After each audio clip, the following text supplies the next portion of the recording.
let's dive into this. We got some really fascinating source material from you. It's about a part of British Columbia, an area most people probably peg for, its winter snow, the Powder Highway and all that. Exactly. Nelson, Kootenay Lake, legendary for skiing. But these sources, they flip the script. They reveal this whole other world in the summer. Yeah, a totally different kind of bounty. We're talking mountain biking. Seriously, world-class mountain biking. So our mission here is to pull out the key stuff from this guide, really show you why this area is, maybe quietly, becoming this absolute mecca for riders. And something just leaps out right away in the source material, the way they describe the actual dirt. Oh, yeah. It calls the soil supernaturally grippy. I mean, Yeah. What even is that? Did the source get into why? It's such a great description, isn't it? The sources sort of hint it's down to the local geology and that unique inland temperate rainforest climate. So what that means for you as a rider is just incredible traction. Like even when things get a bit damp, you can trust your tires way more on, roots, rock slabs. It's a very distinct feeling. Wow, okay. Supernatural grip. I like it. And it's not just good dirt, it's the amount of trails.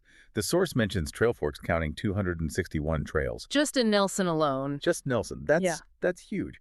Any idea why such a concentration there? Well, the sources suggest it's probably a mix of things. You've got the perfect terrain, obviously. Then there's a really strong local riding community, a real culture around it. Yeah. And maybe, some history with old logging roads or mining exploration that kind of opened things up initially. But yeah, it's not just random trails scattered about. The source uses this great phrase, a hidden empire of single track. Hidden empire. I love that. It paints a picture. And the terrain sounds incredibly varied, too. Everything from, ancient rock slabs? Yeah, ancient rock, loamy forest floors, and trails that drop just thousands of vertical feet, sometimes apparently right down onto lakeside beaches. Get out. Yeah. That's amazing. So you get that huge vertical, like in winter, but on your bike. Exactly. And it caters to everyone. You've got your traditional, natural, kind of gnarly downhill tracks, but also newer, more modern, machine-built flow lines, jump lines. So sort of like a giant dispersed bike park. Kind of, yeah. Spread across this massive, beautiful rainforest landscape. It's pretty unique. The sources gave some good examples, like bottoms up, leading to rhythm and blues. Right, and they specifically mention rhythm and blues is an adaptive trail. Oh, interesting. For adaptive mountain bikes. Yeah, which really highlights the Kootenays are kind of leading the way on accessibility, which is great to see. That is great. What else? Any classics mentioned? Oh, yeah. The classic downhill Power Slave gets a mention.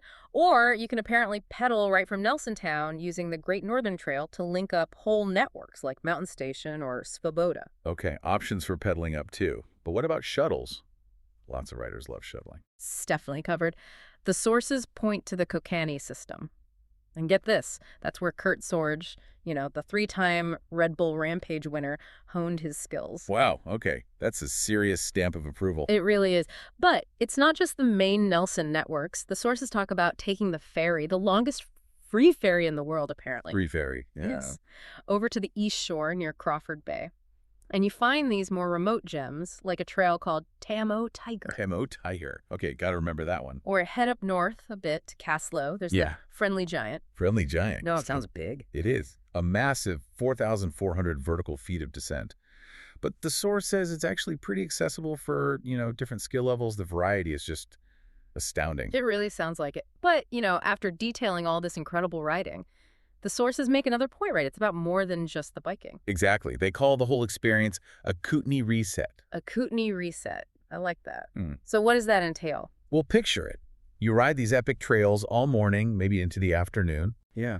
And then you finish your day with a swim in Kootenay Lake, or maybe a paddleboard session, or you go soak those tired muscles in the Ainsworth Hot Springs. Ah, the hot springs. That sounds perfect. Right. And the sources mention tons of camping options, but also these charming little Victorian B&Bs if that's more your style. Nice mix. And after burning all those calories... Oh, you'll need to refuel.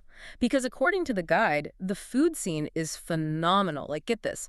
More restaurants per capita than Vancouver. No way. Or even Manhattan, attracting, 5-star chefs. That's actually unbelievable. More than Manhattan. In the Kootenays. That's what the source says. Plus, it mentions a really vibrant arts and culture scene, especially around Baker Street and Nelson. So it really is this complete package then. You get the world-class epic riding, but it's balanced with serious relaxation, amazing food, culture. Exactly. It sounds like a place where adventure and, I don't know, rejuvenation really go hand in hand. Which, looking at this deep dive into your source material, it kind of leaves you with a bigger thought, doesn't it? Yeah, I think so. It makes you wonder, as we're all searching for that next great adventure, that perfect travel experience, how many other places like this are out there? Hiding in plain sight, maybe. Hiding in plain sight, offering this incredible, multifaceted experience that goes way beyond just the one thing they might be known for. Just waiting for us to explore that full spectrum. Something for you to think about. Definitely something to think about. Thanks for joining us on this deep dive.